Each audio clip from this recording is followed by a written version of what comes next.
오늘 우리에게 주신 말씀은 마가복음 13장 1절로 37절 말씀입니다.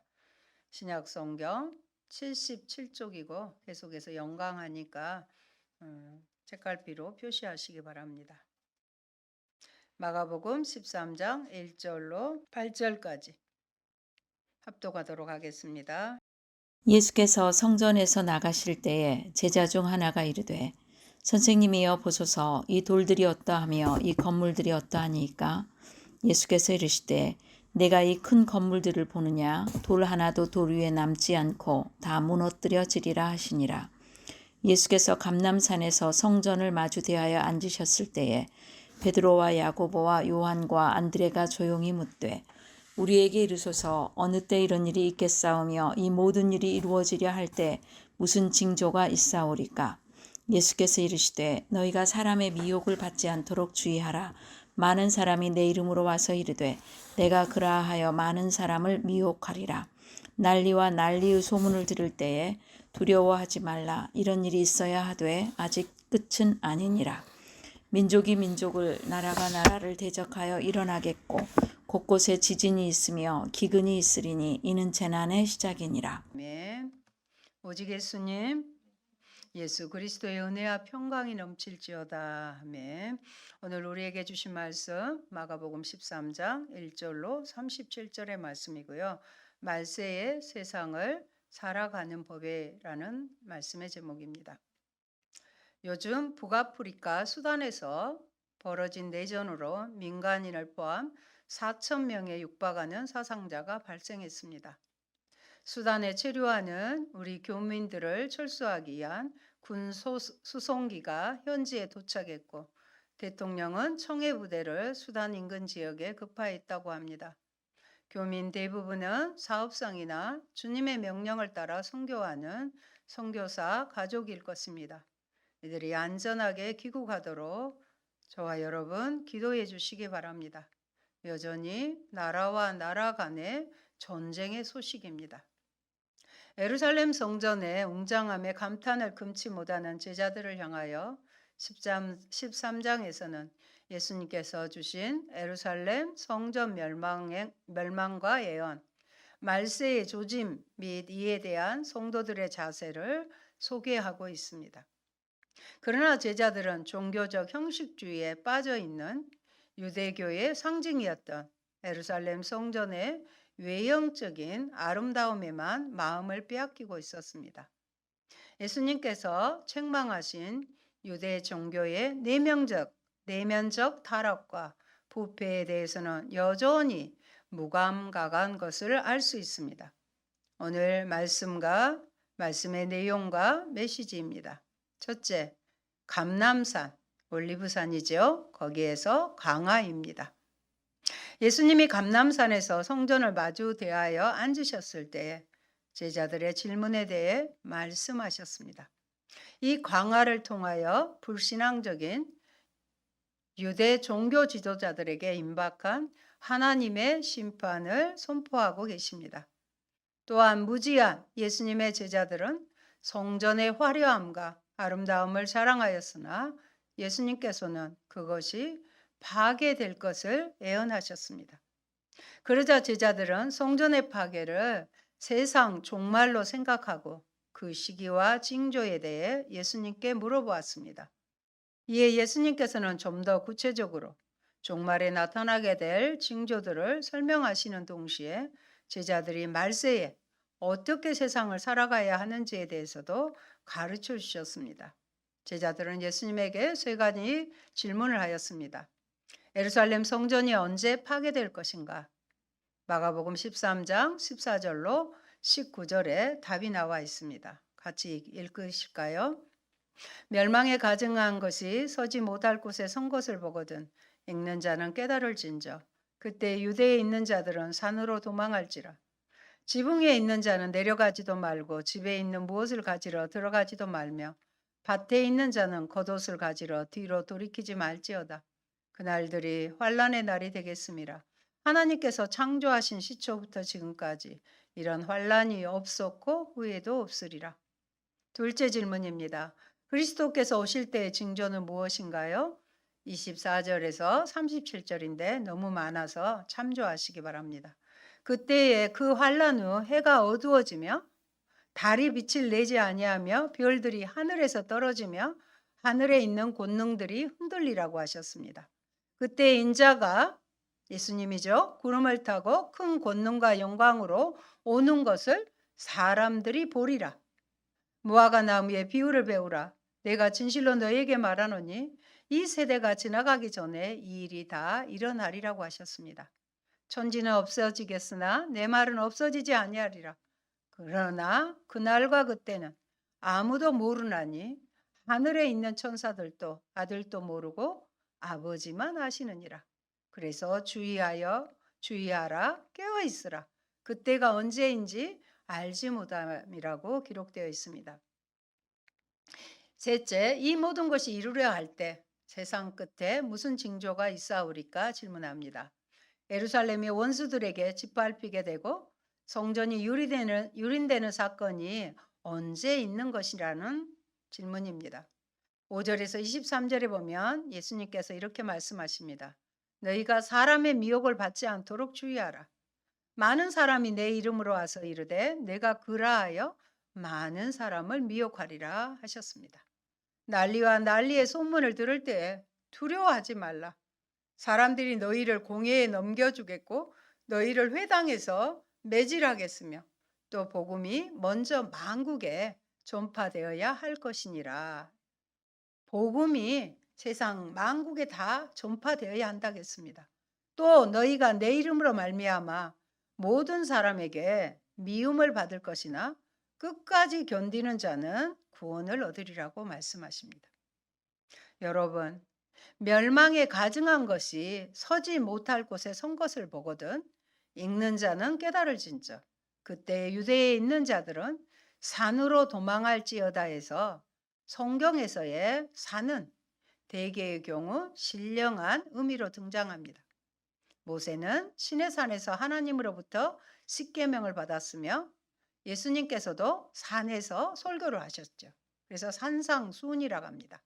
제자들을 임명하셨으며 산에서 홀로 기도하셨고 또 산에서 승천하셨습니다. 그런 의미에서 산으로 도망하라는 말은 하나님을 피난처로 삼으라는 상징적 의미를 지닙니다. 만일 주께서 그날들을 감하지 아니하셨더라면 모든 육체가 구원을 얻지 못할 것이거늘 자기가 택하신 자들을 위하여 그 날들을 감해 주셨다고 하셨습니다.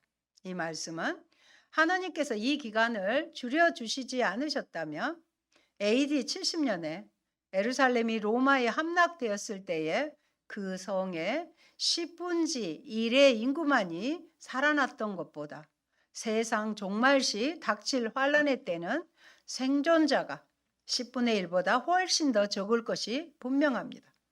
그러나 택한 자를 위하여 베푸시는 하나님의 사랑으로 환란으로 죽을 자도 있지만 살아서 예수 그리스도를 맞이할 자도 있을 것을 보여줍니다. 그때 어떤 사람이 너희에게 말하되 보라 그리스도가 여기 있다. 보라 저기 있다 하여도 믿지 말라. 거짓 그리스도들과 거짓 선지자들이 일어나서 이적과 기사를 행하여 할 수만 있다면 택하신 자들을 미혹하려 하리라. 이것들이 세상 끝날의 징조라는 것입니다. 사랑하는 여러분, 예루살렘의 성전을 재건축하고 증축했던 헤롯은 뛰어난 건축가였습니다. 오늘날 이스라엘을 둘러보면 헤롯의 시대에 지어진 크고 정교한 건축물들의 예터를 볼 수 있습니다. 여리고와 마사다의 겨울 궁전과 헤롯의 요새와 예루살렘 산의 서쪽 벽들과 거대한 방파제의 예터뿐만 아니라 가이사의 원형 극장들은 지금도 장엄하기 그지없습니다. 이것들은 세기에 가장 큰 건물을 지으려 하던 헤롯의 욕망과 역사 속에 자신의 이름을 영원히 남기려 했던 그의 욕망을 잘 나타내고 있습니다. 그러나 하나님은 다른 계획을 가지고 계셨습니다. 만약 오늘날 그 거대한 예루살렘 성전에 어떤 흔적이라도 있었다면 벽의 부분, 심지어는 각 성전의 탑 꼭대기 주위에 있던 거대한 돌의 일부라도 남아 있었다면 예수님은 분명히 거짓 선지자로 오명을 받으셨을 것입니다.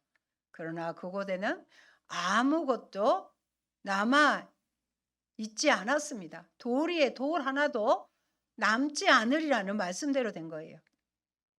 다 돌 위에 돌 하나도 남기지 않고 다 무너뜨려지리라는 예수님의 이 예언은 완벽하게 이루어졌습니다. 이 크고 복잡한 건물은 돌 위에 돌 하나도 남기지 않고 무너지고 말았던 것입니다.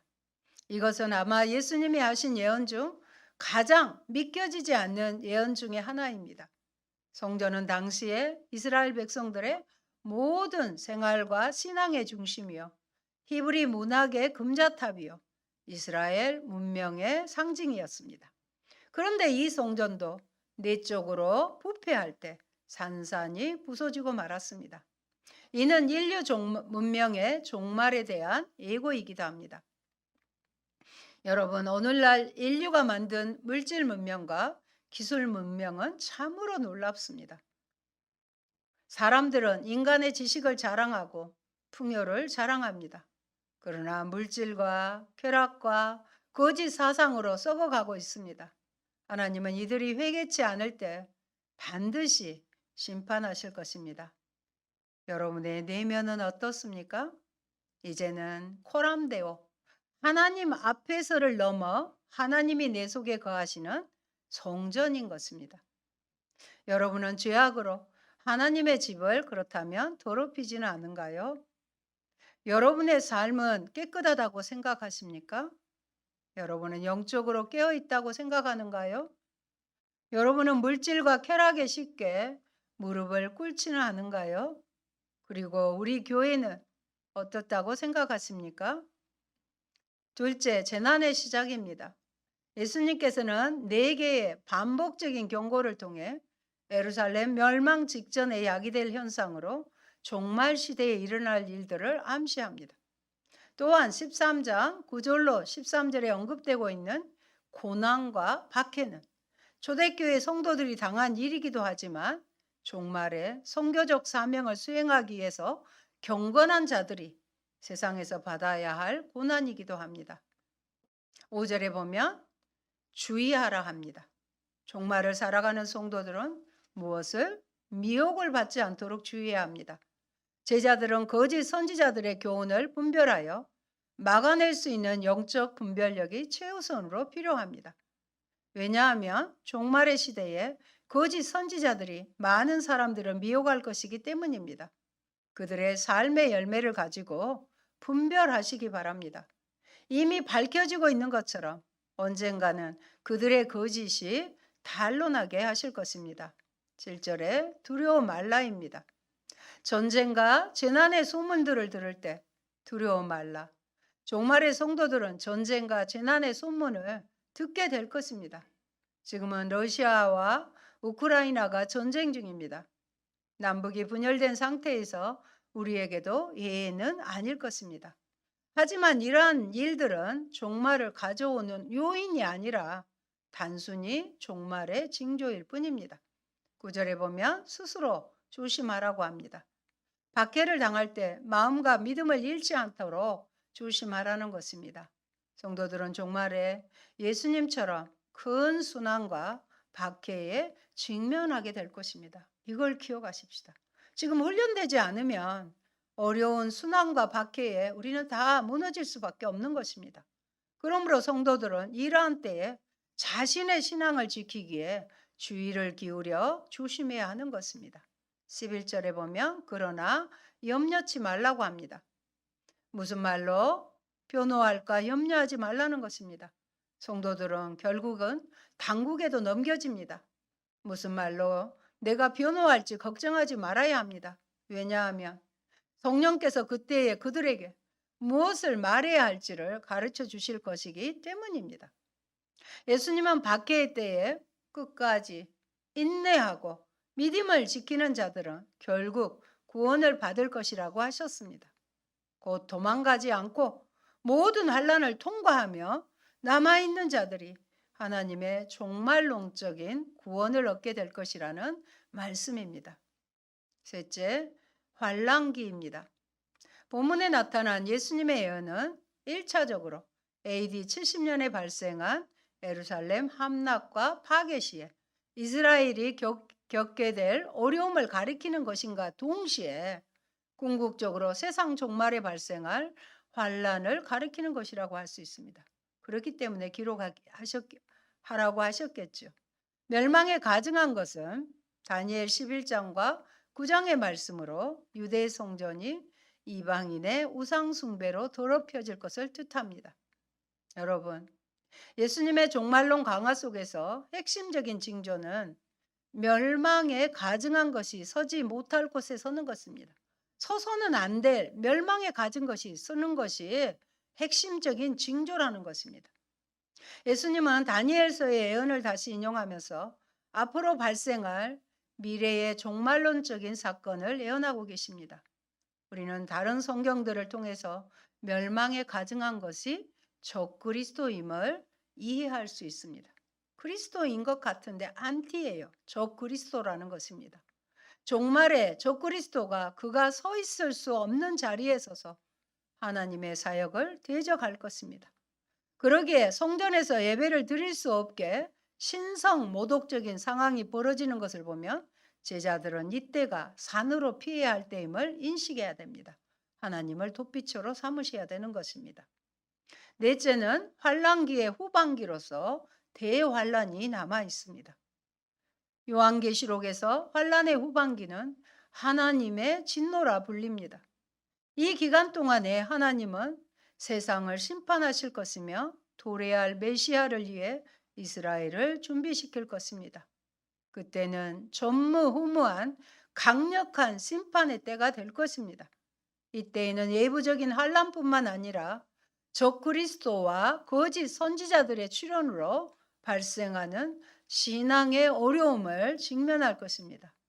사탄의 속임수는 그 끝날까지 계속될 것이며 거짓 그리스도와 거짓 선지자들은 사람들로 길을 잃게 만들 것입니다. 그들은 기적도 행할 것입니다. 심지어 택한 자들도 그들의 거짓말을 믿으려는 유혹을 받을 것입니다. 환란 기간은 하늘에 무시무시한 징조가 출현하고 땅 위에 각처에 혼란이 일어나는 것으로서 절정을 이룰 것입니다. 이때 믿는 자들은 대환란으로 멸망할 세상의 원리에 집착하지 말고 하나님 나라를 우선에 두고 살아가야 할 것입니다. 그때의 사람들은 인자가 구름을 타고 큰 권능과 영광의 모습으로 오시는 것을 볼 것입니다. 예수님은 실제로 구름을 타고 하늘로 올라가신 것처럼 동일한 모습으로 다시 오실 것을 예언하셨습니다. 분명 예수님께서는 세상에 있는 모든 사람들이 동시에 볼 수 있는 형태로 세상에 오실 것입니다. 그러므로 자기들이 메시아, 자칭 재림 예수라고 하는 자들은 다 거짓 메시아임을 아시기 바랍니다. 하늘로 가심을 본 그대로 오지 않았기 때문입니다. 그리고 모든 사람이 알도록 오지 않았기 때문입니다. 그들은 강도와 도적으로 영혼을 죽이고 멸망시킬 자들입니다. 그리고 예수님을 믿지 않았던 사람들은 하나님의 심판을 받게 될 것입니다. 그때 예수님께서는 천사들을 보내어 택한 사람들을 불러 모으실 것입니다. 그들은 메시아를 볼 것이며 그분을 신뢰할 것입니다. 이러한 예언이 예수 그리스도의 재림과 함께 성취될 것을 나타내고 있습니다. 그러므로 무화과 나무는 이스라엘 민족과 특별한 연관을 가짐을 할 수 있습니다. 다섯째, 재림의 교훈입니다. 예수님은 이제 자신의 영광스러운 재림에 대하여 예언하시면서 성도들로 하여금 영적으로 늘 깨어 있도록 교훈하고 계십니다. 정녕 우리 성도들은 세상 종말에 있을 핍박과 환란을 믿음과 인내로 견디면 반드시 자기 백성들을 구원하시기에 이 땅에 다시 오시는 예수님을 정말로 기쁨으로 맞이하게 될 것입니다. 다시 한번 강조합니다. 핍박과 환난을 무엇으로요? 믿음과 인내로 견딜 때, 진짜 주님 다시 오실 때 얼마나 기뻐하겠습니까? 재림의 정확한 날짜와 시간은 오직 아버지 되시는 하나님 외에 아무도 알 수 없으나 예수님께서 예언하신 세상 종말의 징조들이 이루어지는 것을 보고 우리는 재림의 임박성을 알 수 있습니다. 재난이 시작이 되지요. 기근이 나지요. 또 거짓된 것이 거룩한 곳에 서게 될 때 재림의 임박성을 아셔야 될 것입니다. 무화과 나무와 충성된 종의 비유를 통해 예수님은 항상 깨어 있을 것을 공고하십니다. 무화과 나무의 비유입니다. 무화과 나무는 계절 변화에 민감한 나무로서 봄이면 잎이 나오기 시작하는데 봄이 짧은 이스라엘에서는 이때가 되면 여름이 멀지 않았다는 것을 알 수 있습니다. 30절에서 예수님은 이 세대가 지나가기 전에 이 일들이 이루어질 것을 예고하셨는데 1차적으로 이 악한 시대의 멸망은 예루살렘의 파괴와 함께 성취되었습니다. 그러므로 2차적으로 마지막 세상 끝날의 심판도 완전히 성취될 것입니다. 둘째, 문지기 비유입니다. 문지기는 주인으로부터 돌아올 시기에 대해 어떠한 지시도 받지 않았습니다. 몇 년, 몇 월, 며칠, 몇 시에 오겠다 그 지시를 받은 적이 없어요. 그래서 오직 주의를 기울이고 깨어 있으라는 당부만 받았다는 것입니다. 문지기 비유에서 등장하고 있는 깨어 있으라는 동사는 그 다음 장 14장에 등장하는 실패한 제자들의 이야기 속에서도 사용됩니다. 제자들은 왜 실패했을까요? 깨어 있지 못했기 때문입니다. 곧 순환의 시기를 살아가야 할 제자들의 태도를 교훈하고 있습니다. 따라서 마치 자신이 재림의 정확한 일시를 아는 것처럼 주장하면서 모든 일을 내팽개친 채 그저 주님의 재림만 기다리는 자들에게 결코 성도는 미혹당하지 말아야 합니다. 이런 분들 있잖아요, 우리 주위에. 또한 재림을 부인하고 세상에 탐닉하여 살아가는 자들의 어리석은 모습도 우리는 본받지 말아야 합니다. 마지막으로 환난 때에 준비해야 할 종말 신앙입니다. 마지막을 내다보는 신앙이 있어야 합니다. 개인과 역사에는 반드시 종말이 있습니다. 죽음이라는 종말이 우리에게도 있지요. 오늘을 그래서 선물로 아시고 오늘이 생애의 마지막인 것처럼 사셔야 합니다. 우리 사전에 내일은 없다고 이렇게 마음 먹으셔야 합니다. 이 세대를 바라보면서 대비하는 자가 지혜로운, 슬기로운 사람입니다. 또 미혹당하지 않는 신앙입니다. 말세에는 미혹하는 사람이나 사건이 많습니다. 나무가 열매로 가장 정확하게 자신을 드러내는 것처럼 미혹하는 자들, 전하는 자들의 삶에서의 열매를 보셔야 합니다. 그런 사람들에게 미혹을 당해서도 안 되고 세상의 부정직한 현상들을 보면서 하나님께 대하여 회의를 품거나 하나님 나라에 대한 소망을 버려서도 안 됩니다. 우리는 엄청난 핍박과 환난 가운데서도 하나님께서 마땅히 피할 길을 열어주심으로 성도들로 하여금 능히 시험을 감당케 하심을 아셔야 합니다. 피할 길도 반드시 내시는 겁니다.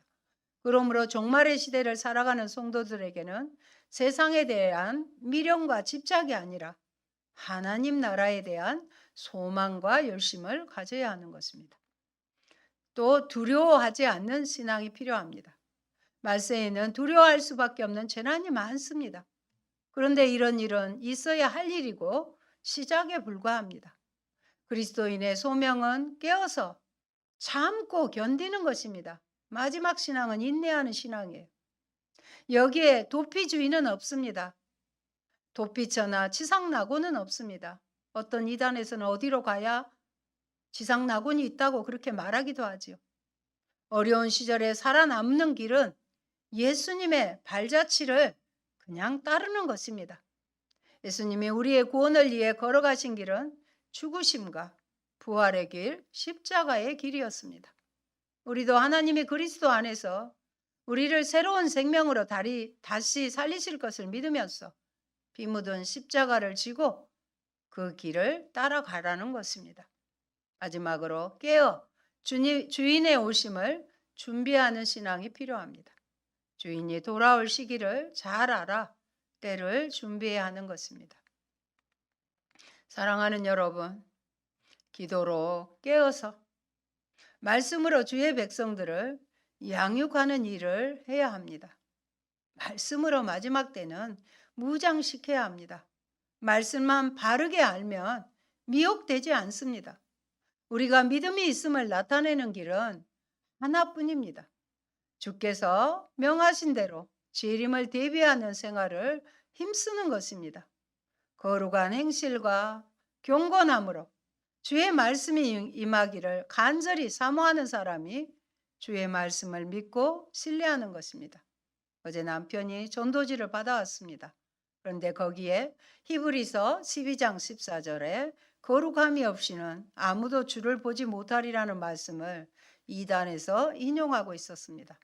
한국 교회는 회개하라고 합니다. 돌들을 통해서라도 소리치시는 모습입니다. 세상의 가치관인 물질에, 양락에, 풍조에 마음을 빼앗기지 않고 주의 날을 준비할 수 있도록 땅의 기업을 쌓는 자가 아니라 하늘의 그 기업을 쌓을 수 있도록 준비하는 저와 여러분 되시기를 축원드립니다. 아멘. 기도하겠습니다. 좋으신 아버지 감사합니다. 마지막 시대를 살아가는 우리들에게 예수님의 예언의 말씀을 통하여 늘 깨어 있으라고 아버지 권면하고 계심을 압니다. 주님, 우리가 영적으로 깨어 있게 하시고 늘 기도하게 하시고 바르게 말씀으로 무장하여 거짓 선지자들과 그들을 전하는 이들의 미혹에 빠져들지 않게 도와주시옵소서. 끝까지 환난과 박해와 공고가 있다 할지라도 주님 믿음으로 또 인내함으로 아버지 끝까지 견디어 구원 얻는 저희가 되게 하여 주옵소서. 영적인 눈을 열어주셔서 시대의 징조들을 보게 하시고 그것 때문에 호들갑 떨지 않게 하시고 묵묵히 나에게 주어진 일들을 오늘 하루하루를 마지막 날인 것처럼 아버지 근신하며 살아가는 저희가 되게 하여 주옵소서. 오늘 또 주님 말씀 친히 들려주시고 마지막 시대에 다 구원받는 자가 되도록 하나님 우리를 이끌어 주시고 인도하여 주시옵소서. 예수님 이름으로 기도합니다. 아멘.